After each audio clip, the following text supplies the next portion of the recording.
Di negeri sebesar Indonesia, masih ada anak-anak yang harus mengubur cita-cita karena putus sekolah. Data Susenas 2021 menunjukkan 76% keluarga mengakui bahwa anak mereka putus sekolah karena alasan ekonomi. Di balik angka itu ada begitu banyak cerita. Ada anak yang terpaksa bekerja, ada yang harus menjaga adik agar orang tuanya dapat mencari nafkah, ada pula yang hanya mampu memandang sekolah dari kejauhan. Namun pada Januari 2025, sebuah harapan besar mulai dinyalakan. Presiden Prabowo Subianto menggagas sekolah rakyat, bukan sekedar sekolah. Sebab sejak awal, konstitusi telah menitipkan amanat yang sangat jelas. Pasal 34 ayat 1 Undang-Undang Dasar 1945 menegaskan, fakir miskin dan anak-anak yang terlantar dipelihara oleh negara. Sekolah rakyat hadir untuk menjalankan amanat itu.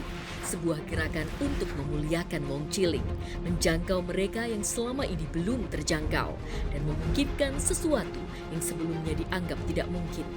Arahan Presiden segera bergerak menjadi kerja nyata.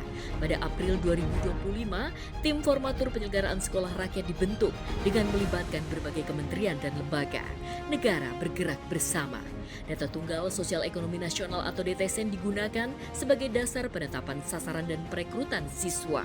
DTSN menjadi fondasi agar kesempatan ini benar-benar sampai kepada anak-anak dari keluarga yang paling membutuhkan.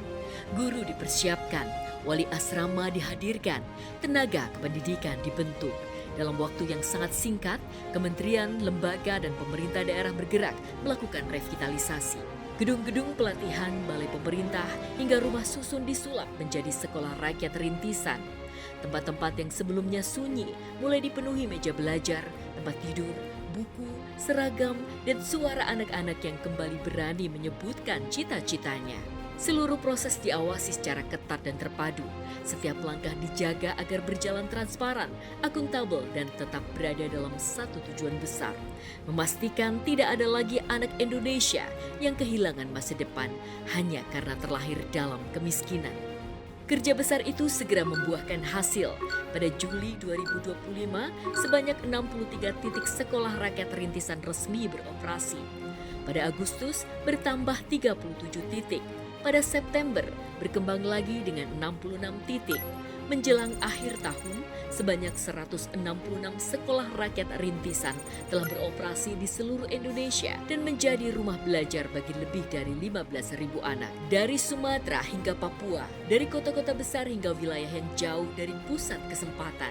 Di saat yang sama, pembangunan sekolah rakyat permanen terus dikebut. Pada Juni 2026, sebanyak 104 titik sekolah rakyat permanen telah memasuki tahap akhir. Satu persatu gedung berdiri, ruang kelas, asrama, ruang makan, tempat ibadah, fasilitas olahraga, dan ruang kreativitas dipersiapkan untuk menyambut peserta didik baru tahun ajaran 2026-2027. Memasuki fase berikutnya, sekolah rakyat bergerak semakin besar. Pemerintah menyiapkan 178 sekolah rakyat untuk beroperasi secara nasional.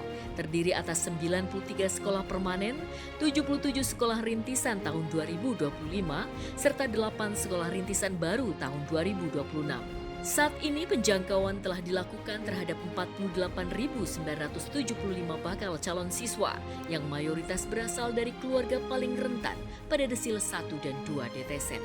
Mereka bukan sekedar angka, mereka adalah anak-anak Indonesia yang selama ini nyaris tak terlihat. Anak tukang beca, anak petani, anak nelayan, anak buruh, anak dari keluarga yang hidup dalam keterbatasan.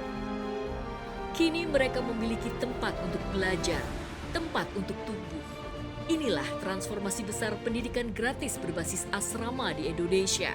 Sekolah rakyat sedang mengubah masa depan sebuah keluarga, bahkan sebuah generasi. Hari ini, sekolah rakyat bukan lagi sekedar gagasan.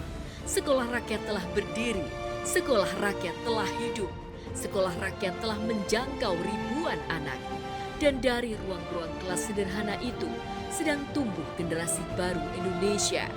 Inilah sekolah rakyat, gerakan besar untuk memutus rantai kemiskinan melalui pendidikan.